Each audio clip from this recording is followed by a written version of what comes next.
Christina, I was just talking with a colleague moments ago saying it'd be really great if I had a secretary. And you probably could use one too. Yeah.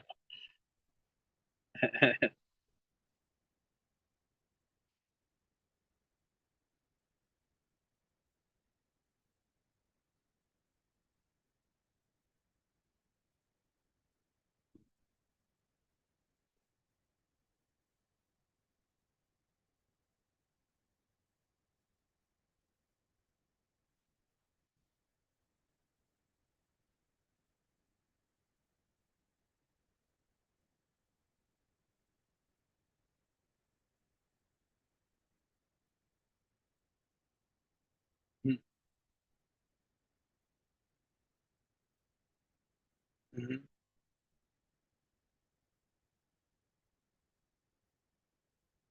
Okay, great.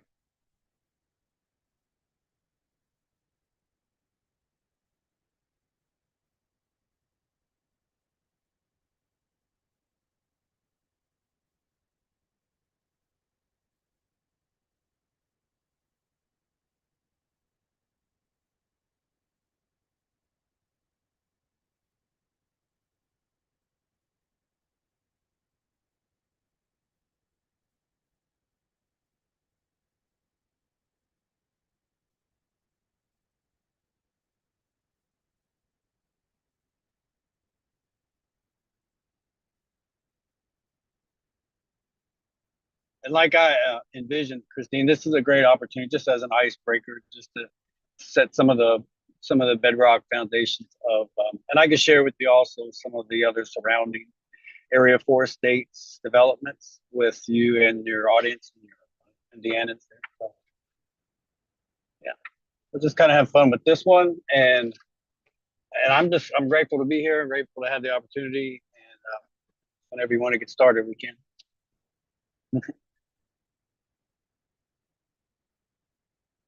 Okay. Okay. Well, I noticed over your left shoulder, Christine, you have a printout of the postal area, all of the postal areas. Yep, that's it. Uh-huh. Yep, yes, that's right. So am I, Kentucky. So for everybody and for the recording, I can't see everybody who's participating across multiple platforms here, but I'm the Chief Continental Marshal for Postal Area 4. Postal Area 4 out of 10 postal areas, 0 through 9. Postal Area 4 has Indiana, Michigan, Ohio, and Kentucky. And what's going on right now in all of the other areas is exactly what's happening in Postal Area 4 regarding international peacekeeping. It's a labor of love. It's slow but consistent development, progress, intricacies, details regarding all of the fine tuning and confirmation of that jurisdiction in particular. And so, as you can imagine, and your audience can imagine, it's a tedious process. Um, it takes immense amounts of focus and, as I say, confirmation as to the jurisdictions um, in relation to the land, the lay of the land, so to speak. So county, state, and then states, as in a region or a postal area, and then all of the continental United States, which are nations, as you know. So usually that's what happens within the Continental Marshal Service is questions coming from status corrected men and women and people from within the de facto inquiring as to what the Continental Marshals can provide and who would be their counterparts currently. And the Continental Marshal Service is endeavoring to be as the marshals or the maréchaussée, which is a French term that George Washington had utilized and Benjamin Franklin had put forth as an international, I would say, subordinate law enforcement to the local sheriffs on every county. I believe it's 3,143, maybe 42 counties established on our continent. And so, as you can imagine, being subordinate to and assistance directly with each county sheriff, likewise, that would be, you know, at least one deputy sheriff for every county, one deputy continental marshal. And then the dynamic grows from there, where in the future, and that is what we are endeavoring to provide as well. Each county having a continental marshal to assist the sheriff regarding international matters that bleed through, onto, and exiting their county. But that also takes a state chief for each state of the 50 states.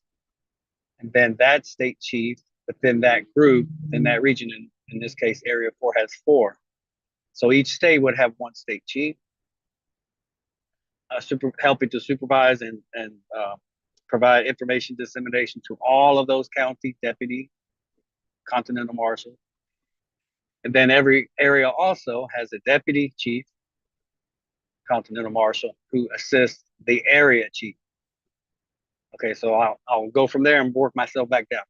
Area 4, as in all areas, all 10 areas, has a postal area chief continental marshal. That chief is a chieftain of 10, and they comprise of the joint, as a joint chief aspect, it's a military term, that helps advise the senior chief continental marshal, who's responsible for all of the facets of what the continental marshals provide onto all of the states. And then their deputy chief continental marshal for those areas assists with public relations, deals with the logistical environment now and in the future, assisting each state within those areas. Each state chief then subsequently assists with and monitoring each deputy continental marshal on every county. So how many counties for Indiana, Christine? Okay. So in the future, it's quite easy to envision. 52, you said? 92. Okay, so not right. So, and this goes back again to helping to clarify the jurisdictional boundary. If Indiana, like Ohio or Kentucky, any of those states, within any of the postal areas that are suffering through,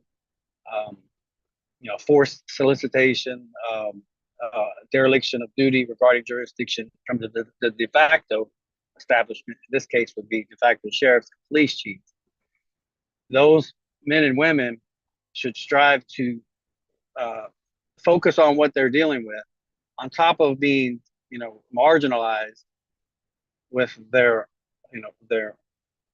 status correction, which is an immense lifestyle change. Okay. And then the fact that they themselves are nationals who has no allegiance to serve their state, but they do deserve the respect and recognition for who they are by virtue of the fact that they're Americans. So what each state has to do, and is suffering from, Indiana, I'm sure, is no exception, that each member within your assembly comes from a county. Let's say you have 20 or 25 people that may frequent your calls, or who's reported and has corrected their status. It could be dozens, if not hundreds. Well, they all come from various counties. So what we're grappling with, what you grapple with, a lot of coordination deals with people who are maybe scrambling to try to help to remedy and progress forward as Americans, no longer U.S. citizens or citizens of the United States. So it seems to be maybe a bit of a catch-22, I would say, maybe, or maybe a misunderstanding or a series of misunderstandings. But the people need to realize that once they stand up, I would say as a sheriff, I think that would probably be, and it's almost a foregone conclusion at this point, Christine, that for true effect in this capacity, for each state to gain their recognition, first of all, is to correct their status, obviously. Then to join their jural assembly, to enter into the jury pool. That's state citizens, state nationals, both. Okay. And then if they may choose to move forward from there, if they have a stellar coordinator like yourself, still they need county coordination from each of the 92 counties. Well, simultaneously, multiple things are taking place at this point as a state national owner county. And as you know, early on, the state coordinators were kind of in a position where they had to take on multiple roles, even in the interim. Well, a sheriff can do that very same thing. And if we're trying to breach this catch-22, this feeling from some of your assembly members now or in the past or in the future, they'll need to realize that they uphold the peace. They maintain the peace. They cause no injury, cause no loss, and allow no swindle. Well, that takes peacekeepers. Okay, not just themselves in their on their homestead and within their community, but somebody eventually must step forward to be the one who shines that beacon of peacekeeping, lawful peacekeeping. So that's a massive step, I would say, for a lot of people to do. Now the thing is, which is brilliant, and it's the layers of peacekeeping that the American experiment has provided is your Continental Marshal Service. Okay, so this is where we are at this point. I've had this same conversation with multiple state assemblies who are, I don't, perhaps maybe a little less developed. The Indiana Assembly, maybe a little more, maybe on par. But they after multiple meetings with the Assembly, they start to really piece these things together, because in a lot of instances, many members of your body politic are that close to realizing that indeed there needs to be a peacekeeper on that county. And then they realize, okay, well, what are the moving parts with this? Who steps up? How does the county sheriff get elected if they're the only person or the lawful person on their county? Well, and so those are great questions, and they're simple once they're discussed, and follow-up questions are to confirm that indeed it's much more simple than many people think. The going consensus nationwide for years has been, the Americans need peacekeeping. They need, as they call, boots on the ground, but it's not boots on the ground. It's just a man or woman standing up, willing to take the outreach a bit further than themselves, which is their status correction, their self-determination of removing themselves out of the realm that they thought was the American experiment, which wasn't. And so anyway, so here we are. And Postal Area 4, Indiana, Ohio, Kentucky, Michigan, has international peacekeeping elements all throughout all 4 states. There are a couple of postal areas to our west, Area 5, Area 6, Area 7. If you look at your map, you can see where they are on all those states. Yeah. Postal Area 7 coming out of Texas soon will be online. Yep. So Area 5 and 6 will be, and Area 0, which is at the top, North England. Yep. Those are the only areas that does not yet have the international peacekeeping capacity that we have now within all of the other areas. Okay, so the Continental Marshal Service can and will assist all sheriffs, whether that man or woman intends to be the sheriff. If they wonder how they can be the sheriff, they simply can be the sheriff. Yes, to establish the ability to arrest beyond a citizen's comprehension of an arrest or detention of a suspected crime. When they are recognized by their states and they're sponsored by their state, by virtue of being part of that state assembly, that county can be sponsored by the state assembly, and that man or woman can simply be the sheriff. at that moment. That's called an interim sheriff. But yes, of course, eventually that same sheriff will have to be elected. But if there's no one there, no other man or woman on those counties, then that sheriff stands up, takes that outreach further, takes the purpose and intent of maintaining um, the peace and their capacity. The Continental Marshal Service can and will assist at that point. So it's not as, again, this is yeah.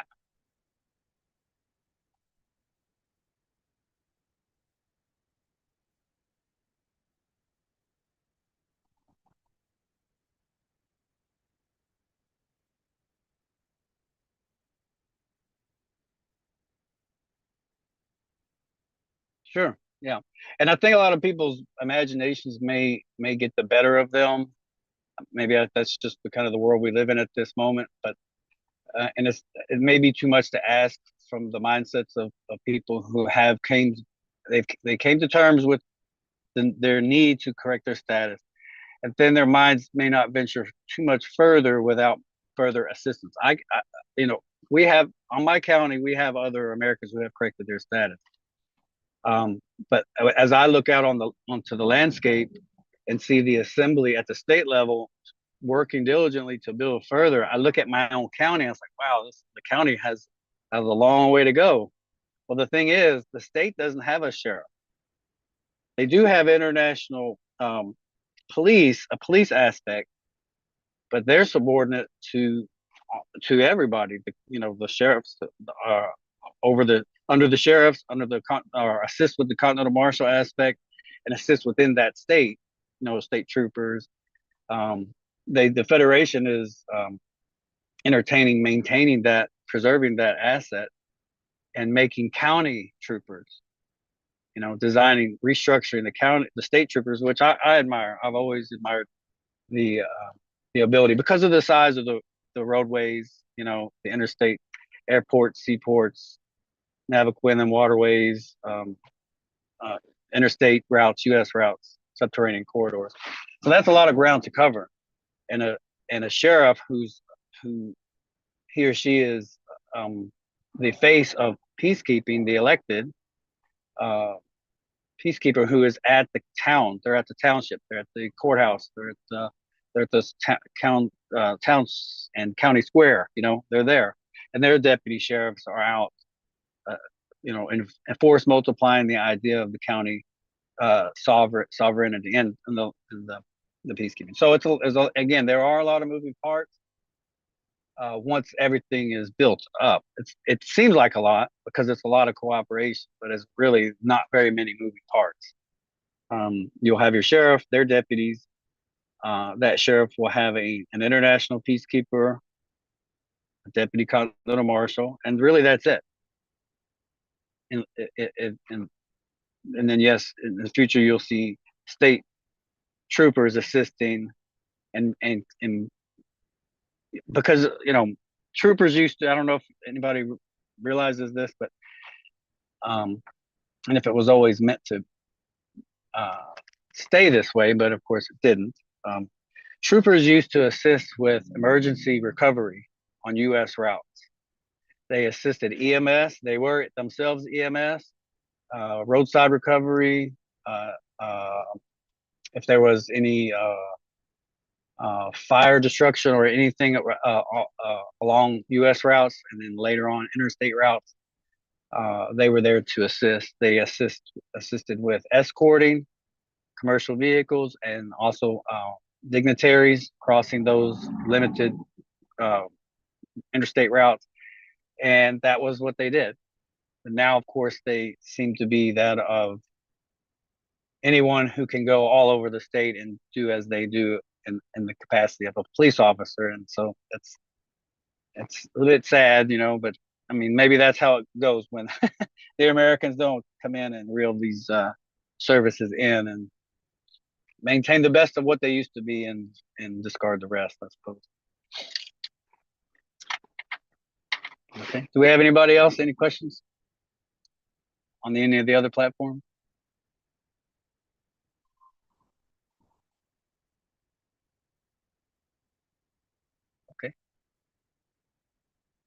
Okay. Well, Christine, do you have any questions of me then, based on what we talked about?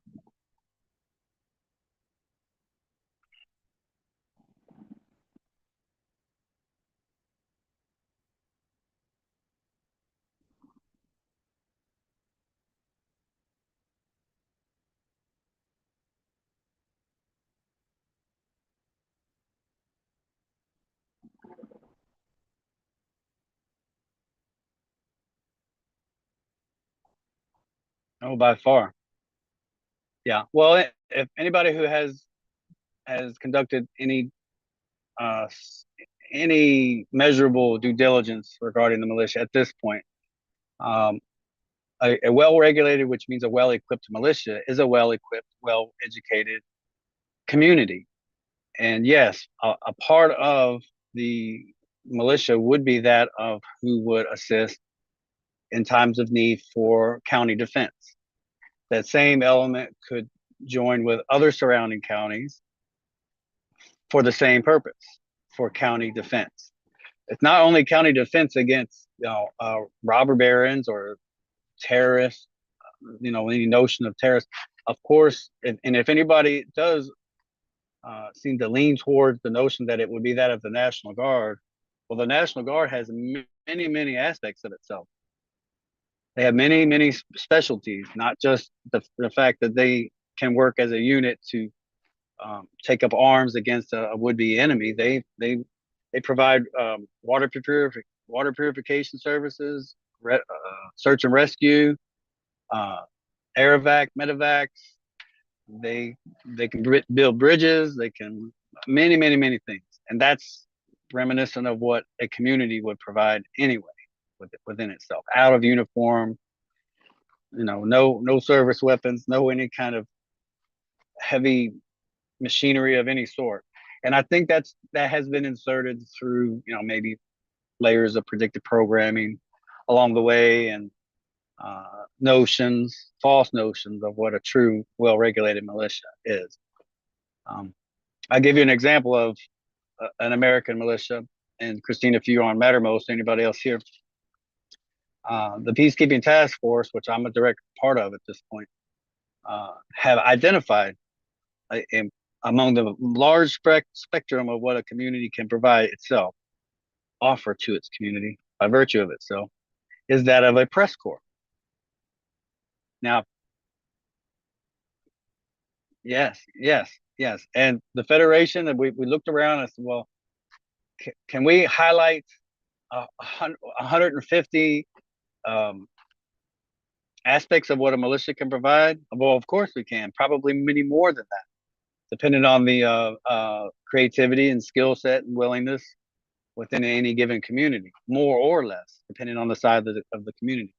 So, but we chose one and said, okay, well, what is one that's constitutionally recognized, one that is in the dire need of revitalization, and what would fit into a militia. So it didn't take us long to realize that we needed to focus on the press corps. It's the First Amendment of their Constitution, so why not, revitalize that and bring that forward? And so we have, and right, yeah, yeah,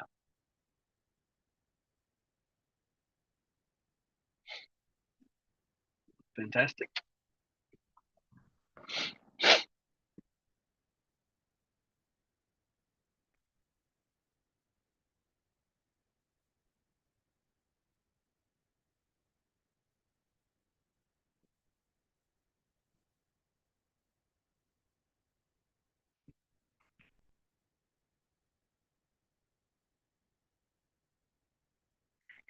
Yes, right. Now, and of course, the Federation of States has provided over the years several handbooks that are quite popular, recognized, updated even to reflect kind of the vertical familiarity between the four pillars.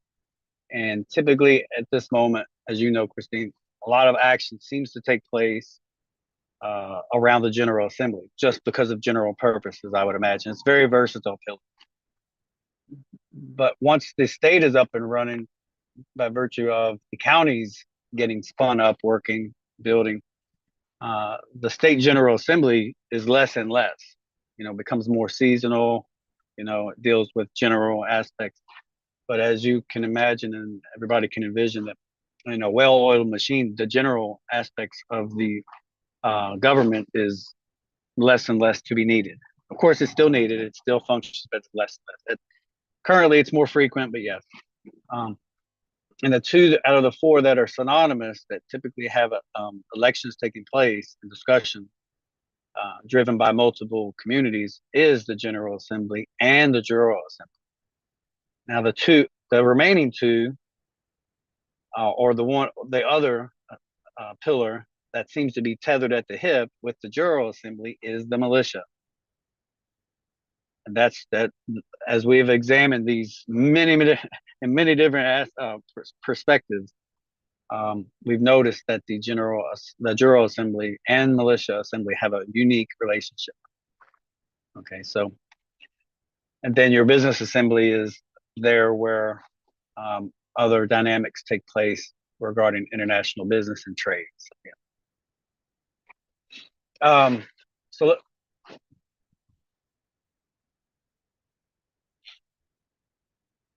welcome, Jeff. All right, welcome.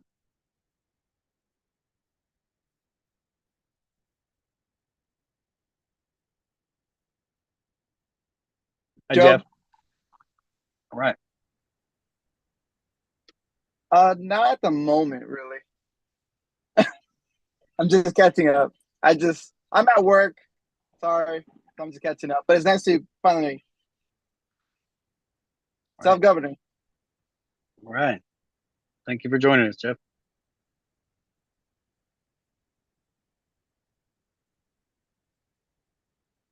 Okay. Thank you. Nice to meet you, Jeff. All right. Sure. You too. Okay, Christine. So I'll follow up this example regarding the relationship between general and militia assembly, having spawned from the General Assembly, but in particular, the tethering at the hip, so to speak, regarding General Assembly involvement and militia. But we discussed for the past 20 minutes or so how a sheriff can find themselves in a unique benevolent position to continue outreach in that lawful capacity as the law of the land interim ground level onto their county from within the pillars. Okay, so General Assembly meetings, yes, they happen weekly, bi-weekly, monthly, and then it doesn't take long before people start really getting interested in what takes the intricacies of within the other pillars. So the second stop, I guess you could say, after correcting one's status is the General Assembly. Because with or without a sheriff, there is no change that will take place on our American lands until the jury pool is established and the General Assembly courts are up and running. Well, the details from the General Assembly perspective beyond the jury pool is that of what we know as Federation criminal incident reports. The ongoing, or I wouldn't say it is ongoing.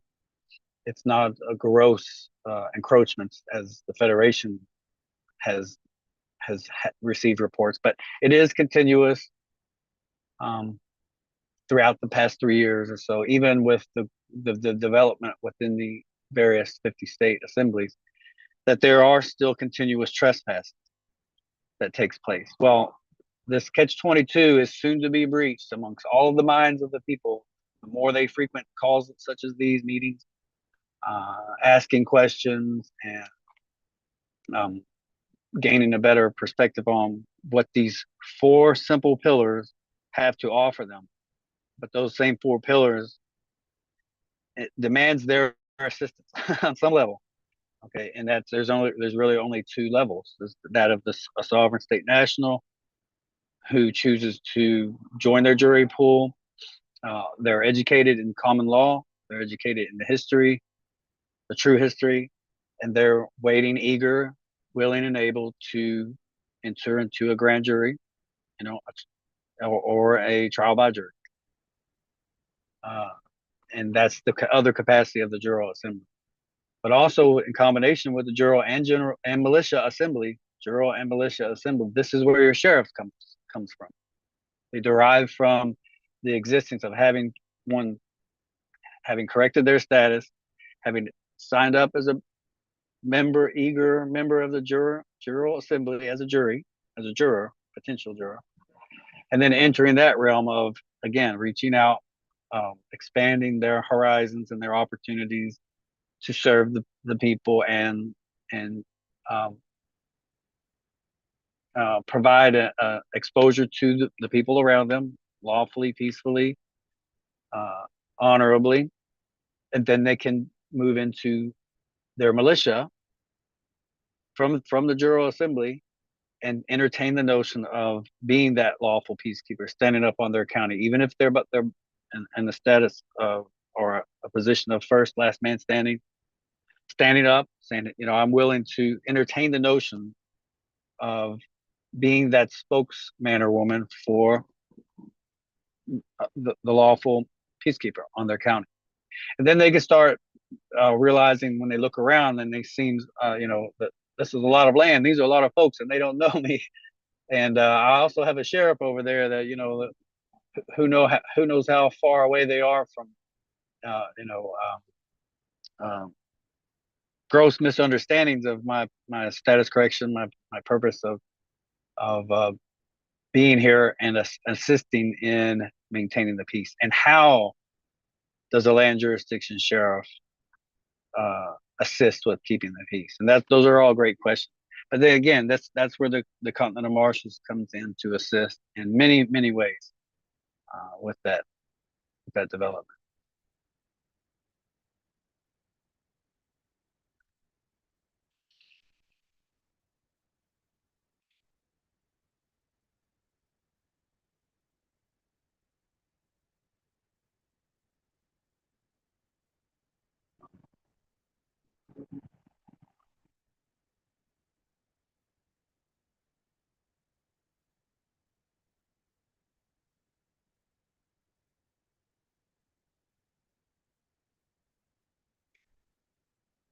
Well, I don't know what they would mean.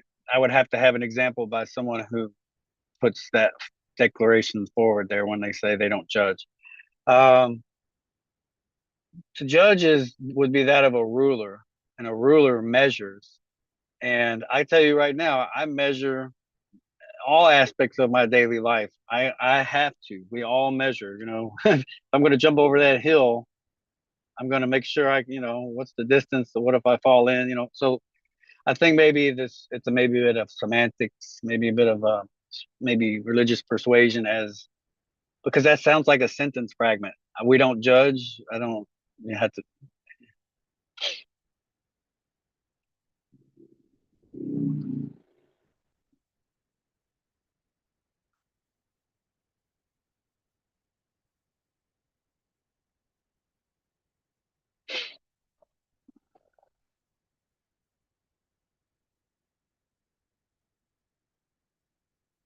Right.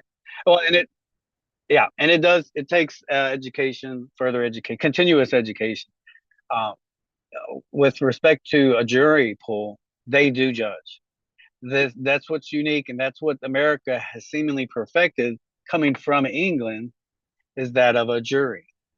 Um, and the shires, or the modern day sheriff, or the reeds, I'm sorry, under the shires or parishes, villages, kingdoms, various outskirts. Um, America has seemed to have perfected that, because the reeves in England were known as the kingsmen, and um, they were the law of the land of those shires, and they were appointed by the king. Weren't elected by the people per se, but they were known by the people and trusted by the people, and they dealt with matters of the king's rule and their duties, things that took place on those lands at that time. And what America has adopted the idea of a jury who are judges. They judge the law and the facts of the matter. But today's jury pool is assisted by a sheriff who is no longer a kingsman or one king, but he or she is the law of the land for all of the kings, all of the kings. So they have I, our research has shown that, like anybody would, you would think, who has um, uh, they have goodness in themselves to take a good thing and try to perfect it if it's possible. And it does seem to be the case, because now the sheriff doesn't take their rules from any one king. They serve all of the kings and their estates on their county. So now when a crime takes place, that same sheriff or reeve collects evidence and takes that evidence to a local grand jury, and those are judges, and they judge the law and the facts, which means they have to have facts. They must have or evidences. They must have evidence and facts. Certainly, evidences will suffice because they have an investigation that takes place, and they need to know the law. So jurors are constantly in the process of learning, and even in a grand jury, because they will then determine if a true crime has taken place, and then they will put forth indictments, so forth, and they will hand that back to the reeve or the sheriff, and then move it into an actual court setting, and then move forward to seek justice properly. So yeah, I'm not fond of that sentence fragment. I guess I would try to decipher it as,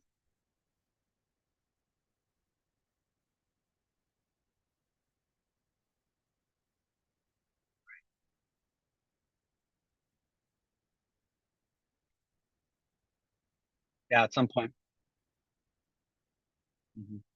Yeah, right. And our best advice is, if I mean, you probably don't have much. But you've been around quite a while, Christine, and the other states are well aware of your capabilities. But I'm sure you would welcome much assistance and participation from other of your 91 counties, not counting your own, yeah, I guess yours as well. But the people need to know that, those notions, judge not lest you be judged. I would have to decipher that as, I should not judge any different than I would want myself to be judged. That sounds like that's what that passage is, but we have to judge, we have to measure, we have to, and it takes a willingness to be the one to do so. So, okay. No, no. Thanks for asking. I'll if I did, I'll hop in.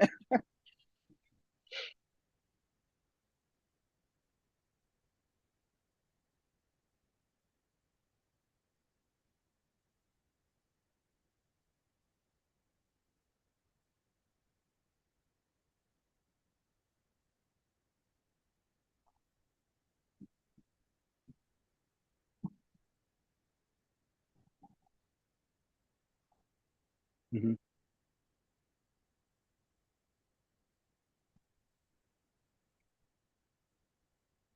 Right. And Christy, I have something with that, Christine, because there's a lot of assemblies that we've noticed that they have no issues. Life has not changed, certainly for the worse by any means, for many, many Americans. I mean, they go through their life and they realize not much around them has changed, but so it's neither good nor bad, I suppose. But of course, their estate is constantly being targeted for liquidation on many ways, and that's the proverbial bills. See, the loss of a job, and that job is, working for a corporation or what have you. Uh, those who haven't been able to untangle themselves from what they perceive as a tax obligations, federal or state, and so that's trouble is just around the corner for a lot of people. For those who haven't yet had any issues per se. But there's, with that as a lull, if it would be considered as a lull, or an opportunity to develop without any one de facto agency standing in one's way. It is troubling that some people haven't yet embraced their assemblies and what they're capable of at that point. But it does take time, and I'm willing to assist. I think this meeting is held every other week at 7 p.m. For how long, Christine? An hour?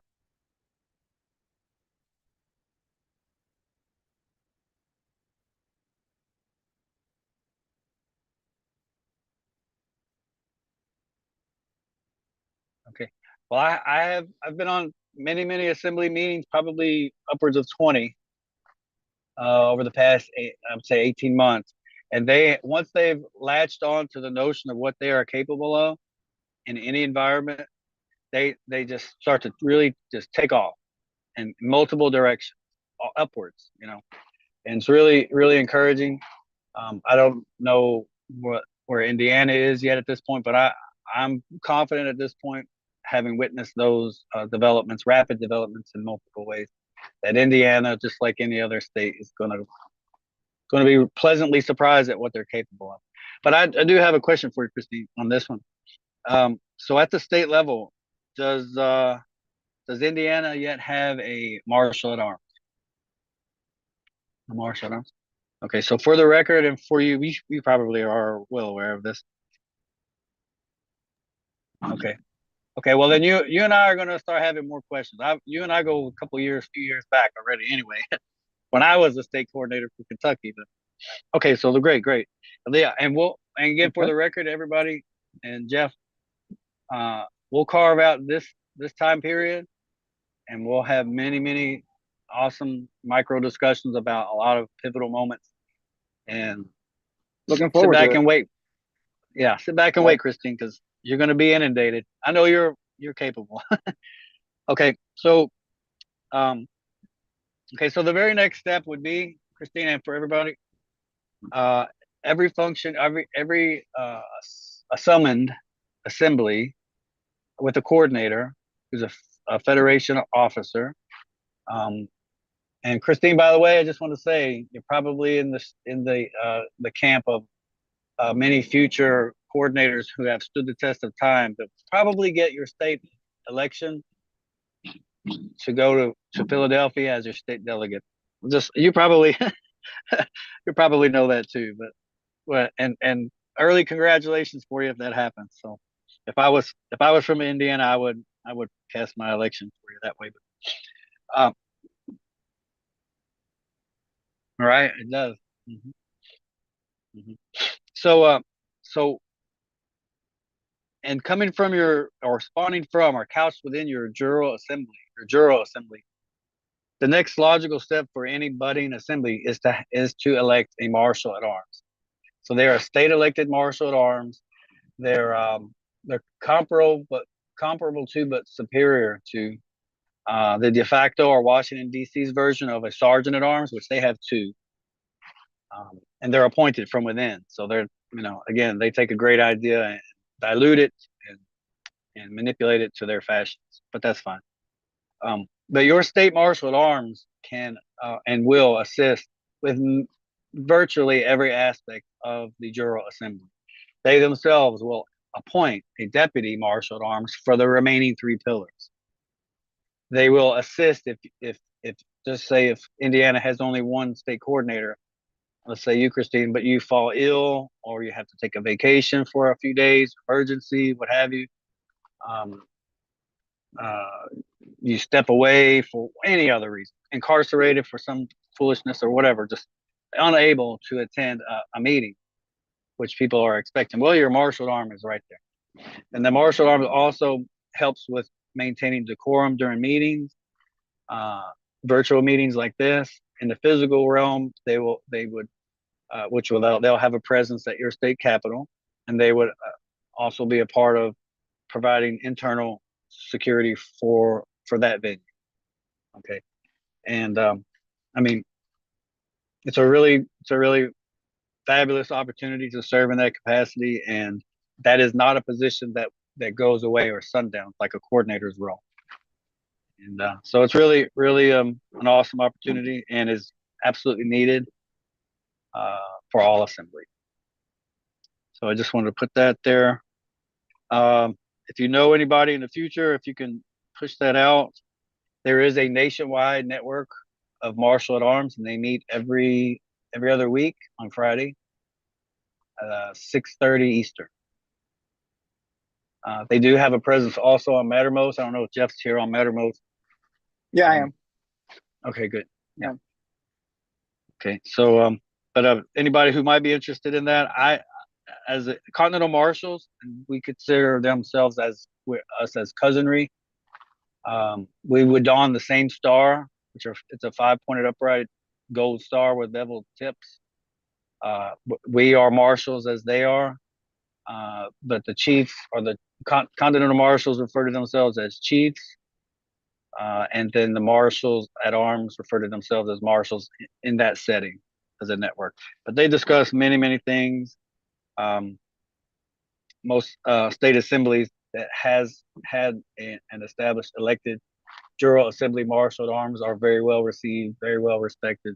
They're constantly in the know about virtually every aspect of maintaining internal peace. They're the one of 2 internal peacekeeping assets within any state assembly, and that would be themselves and their ombudsman service. And so that would be my next question. Christine, do you have a ombudsman service in the works? Okay, so that would be your next and final internal peacekeeping asset. Everything outside of that is known as an external peacekeeping asset, and there's only 3. And those who oversees those 3 is also a Federation creation and is completely unique, and that's the Peacekeeping Task Force. I think the only comparable and perverted distortion of a truly honorable international peacekeeping dispatch is the United Nations. So I take great honor in knowing that I'll do my part to help to have the UN just kind of pack up their belongings and just kind of evaporate and take themselves right out of New York, because they go somewhere else because we don't need you. But the Peacekeeping Task Force helps to deal with primarily as you have placed into your newsletter, the continuous evaluation, subsequent training, and proper coordination of your 3 external peacekeeping, which is your county sheriffs, your Postal Area Continental Marshals, and your militia combat elements. Okay, so those are the 3.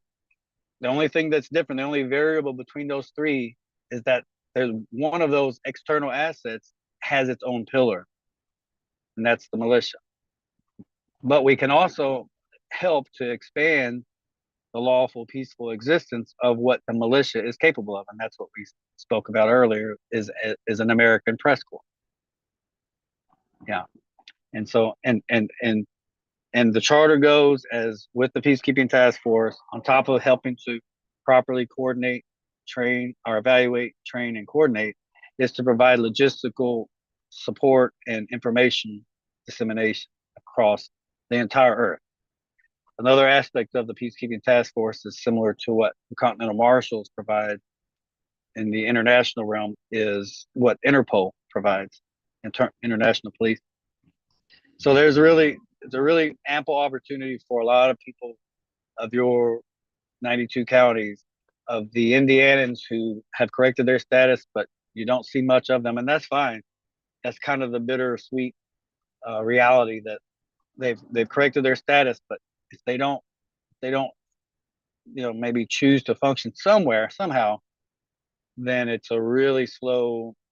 It's organic growth, but it's very slow, very slow without participation. And a state national, an Indiana, who's not serving it as a state citizen or county, can still serve as a state national with the Continental Marshal Service as and it's a huge help with the sheriff and the maintaining the peace at every county level. So it just takes Wait, recognition Joe, from those.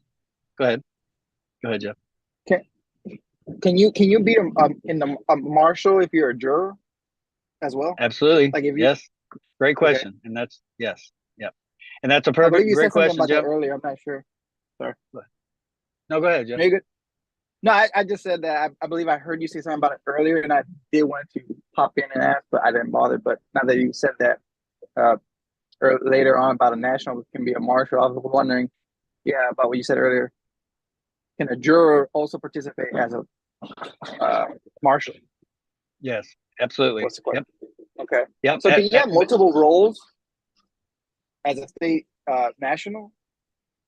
Um, no, no. Well, just referring to that of the jury, as you mentioned, Jeff. Um, Yeah. what's the potency behind that is anybody who serves as a juror, they do become a citizen only in that moment. Right. Only in the moment that they're serving, they're investigating a matter or they're hearing a matter within their courts. They are temporarily a citizen. You're a After, citizen. Okay. Go ahead. Sorry. I yeah, didn't mean to cut you off. yeah, yeah. After the trial is over, very similar to many dozens, if not hundreds of people on every state who may not be participating at their state or county pillar level as citizens. There's their unique and very brief opportunity to exact justice, true justice, because they themselves are in that moment for those amount of days, they're serving the people as judges, as jurors, and then Okay. that's it. That is where true change begins to take place, hands down, without a doubt. If you go back, if anybody goes back to even listen to the very first Federation webinars that took place, Mm-hmm. that was mentioned over and over again. The Jural Assembly is I'll have to go through precisely it where again. things. The Jural Assembly is precisely where everything takes place, begins to take shape. Of course, Okay. correcting one's status is really where everything spawns from. But Right. yeah, Okay.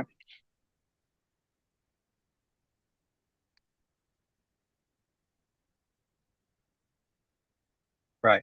Now, Okay. here's another example, more to Jeff's question, I believe, and going back to what we're referring to as a first man or last man standing on a county, someone who has corrected their status and looks around and sees no one else besides themselves. How does uh, promoting peace and law uh, at that level by oneself, the county level? Well, that would be someone who is that of a sheriff. But them are, now they're in that quandary of, well, I'm supposed to be elected, and that's true. Well, if you're by yourself, you're standing to amplify peace and law on your county, but you happen to have usurpers on your county, but that's fine at the moment. As a matter of fact, I would venture to say that many sheriffs, whether they admit it openly or not, once given the opportunity and faced with the opportunity, is rooting for Americans to come in and be that one to help push things in the proper direction as they are. Oh, I believe that. As Yeah. yeah, yeah. Mm-hmm. I've met many sheriffs. I've served in the military for 25 years. I've served along sheriffs, and both on all three capacities, active guard and reserve. And I've met sheriffs. I've met police officers who serve out of uniform, and that's their job. Um, and deputy sheriffs, firefighters, people who come from many families who serve in law Yeah. enforcement, and they're great. They're great people, and they can and have carried this discussion where they realize, there's only so much that they can do at that moment. But they're following the de facto orders.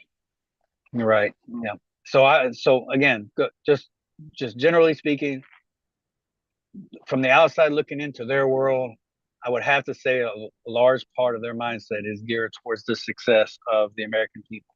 And of course, that a de facto sheriff, they have a body politic.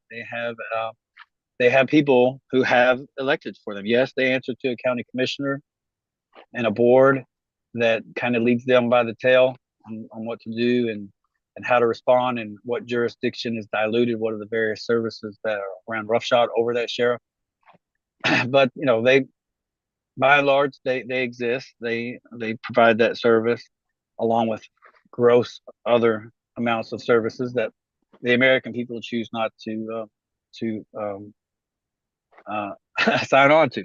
And So and it's a and big task.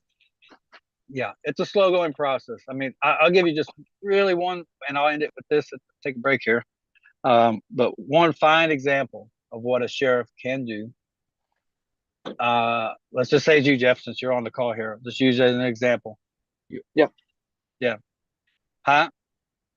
What's that? Okay. Yeah. But anyway, so let's just entertain just for a moment. Really simple.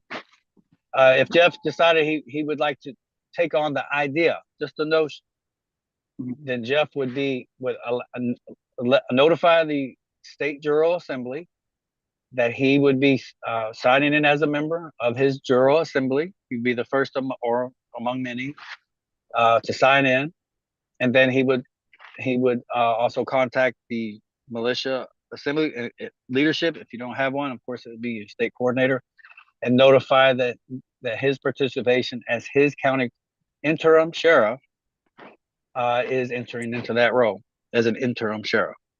And then the asset that we have currently is the Continental Marshal is helping to bridge and merge that effort to have every state have its own appointed state chief Continental Marshal. So that state chief Continental Marshal and all of the others within Area 4, except for Michigan, has that in Indiana at this point.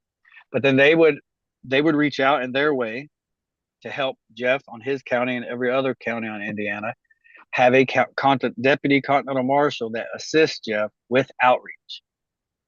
Now, Christine, I don't know if you have that proposal that was sent out back in February, I believe, this year, but it was sent back out through the marshals at arms who attended the meeting last Friday.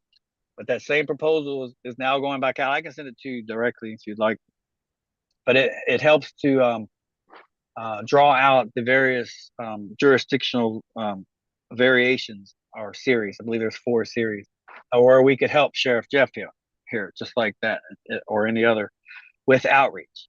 Because I get it. I totally understand it. People are entertaining these offices, which are immense. They're immensely honorable. At the same time, they're immensely take on immense amounts of responsibility. So they deserve all the assistance that they can receive properly. So that's where the Continental Marshals can assist. With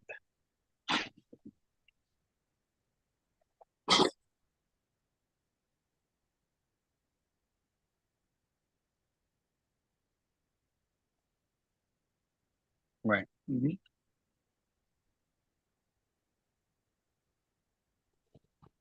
Oh. Okay, well let's have fun with this, Christine and Jeff, or anybody else listening on the other platform, or they're listening to the replay, because this is exactly where everybody would like things to take place. I don't like the idea of boots on the ground. That seems very militant. That's not what we need. But we need people to be educated, to join their jural assembly, to be a part of the jury pool. The other aspects of their jural environment, of course, is the justice of the peace. There and all the other aspects within that realm. And Christy, I'm sure you beat that drum several times as far as the other offices within that particular pillar.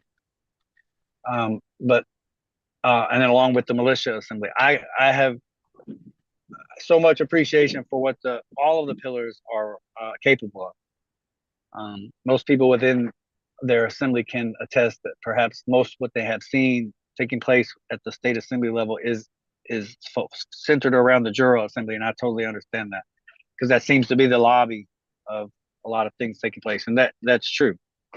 But the next step would be that of the jural assemblies. If I was signing into a campus, I suppose, envisioning this, after having corrected my status, credential card, the whole thing, I would hope to be guided right over to the other side of the campus where the jural assembly is to sign in, because that literally is what would be the next step. And in Jeff's case, general assembly focus, yep, Jural Assembly now. He's hearing about it, and he's entertaining the idea of being his county interim sheriff. So then he would touch base with the militia assembly and start breathing life into the sheriff, the militia assembly aspect of the sheriff. And that's Example. it. And, yep. I mean, if there's a lot that we all know that we got a long way to go because there's just a lot that needs to be fulfilled. We got the juror assembly that needs to be up and running. We need our marshals. We need our judge of peace. I'm currently on the process of educating or re-educating myself. I'm going through the jury book guide on TASA. I'm reading through it. Haven't finished it, but I'm going through it. So I'm in the journey right now of just educating myself as much as I can, so that I can take that next step to participate and see what I can, what role I can actually help in. Sure. And we also understand that the time constraints of everybody's typical weekly day.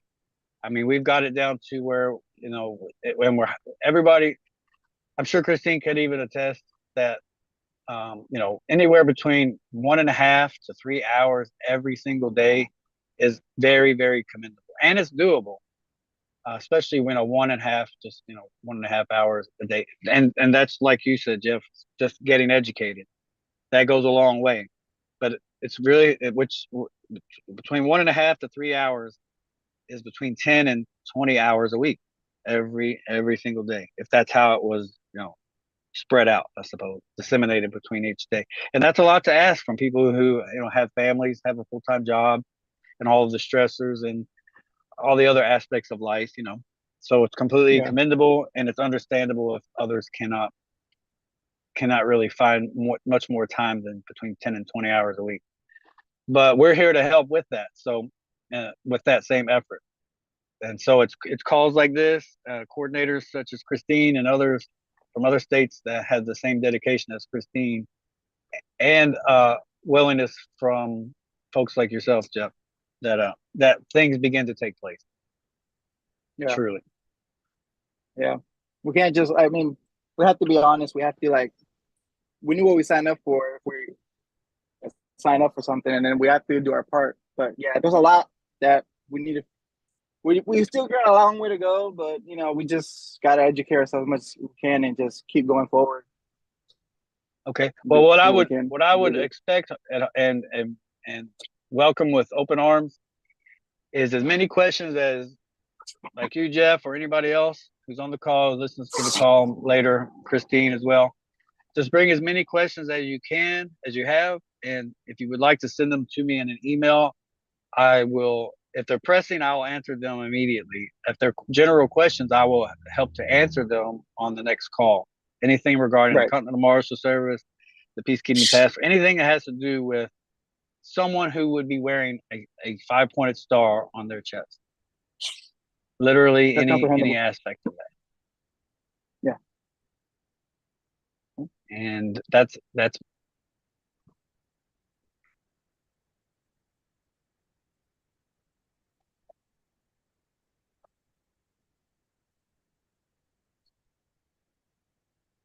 sure.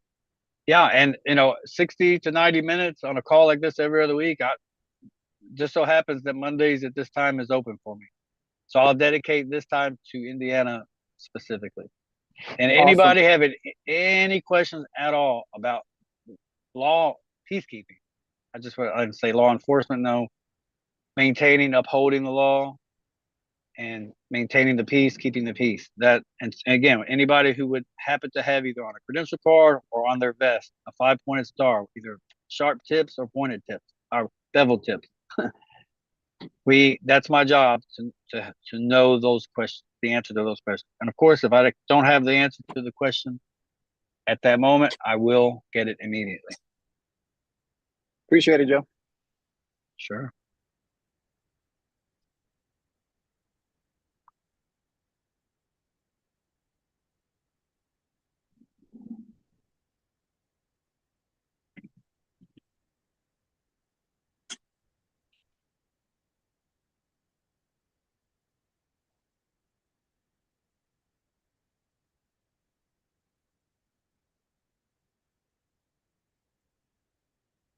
Oh, wow, Christine, that's awesome.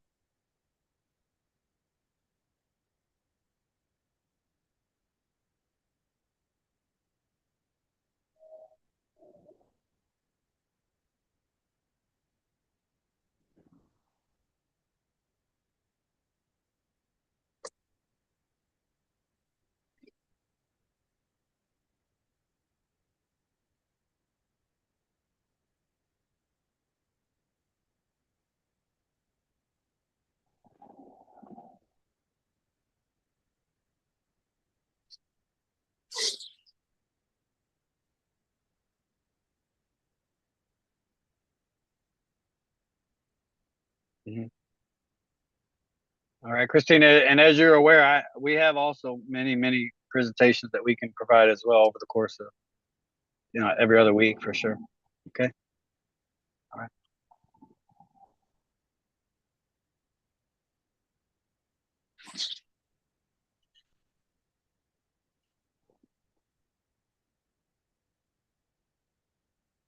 Okay. And can you send Jeff my or forward his my email? You beat me to it, Joe. Oh yeah, no problem. I kind of thought you would. Yes, because that's how we function, Jeff. And usually, we're inundated with emails, but we're totally ready for that. A good portion of our mornings, 3 to 4 hours, is preparing emails, correspondence back and forth. But in this Oh, case, okay. questions coming to you, if they're not immediate, then we'll put them in a battery of answers to provide substance to these calls. You see, in case so those other people that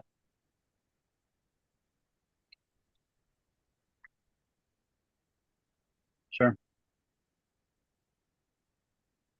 yeah, and and of course, if it's a question that needs to be answered, we'll still add that and we return an answer in the email, but we'll just be sure to highlight that as well. And if we don't have an answer at the time, a thorough enough answer during those email correspondences, we'll let whoever's sending the email that we'll have to look into that, whatever the topic might be. So, and it doesn't matter what it is, regardless. I think at this point we've heard it all. We've heard it all. And Jeff, just since the Continental Marshal Service banner is behind me, the American perfection of international peacekeeping at this level, the Continental Marshal Service is an amalgamation of the U.S. Marshals before they became a service. So before they Oh, okay. became under the Department of Justice. So the old U.S. Marshal and the U.S. Postal Inspection Service, USPIS. If you look both of those services up, you'll know that they've had a rivalry for a long time as to who's been the oldest federal peacekeeper, and it's the U.S. Postal Inspection Service. But when you go in and see the services that they offer, in addition to the U.S. Marshal Service, that is what the Continental Marshal Service is built to provide. So just kind of look, just for the record too, anybody wants to look in, if they want to see what the Continental Marshals has to offer, combine the U.S. Marshal Service and the U.S. Postal Inspection Service together. And that's Look your it up. future Continental Marshal Service. Okay. All right. Good to know. I appreciate everything you got coming out and sharing with us because we're all about self-governing and educating here. All right. At least for mine. Sure.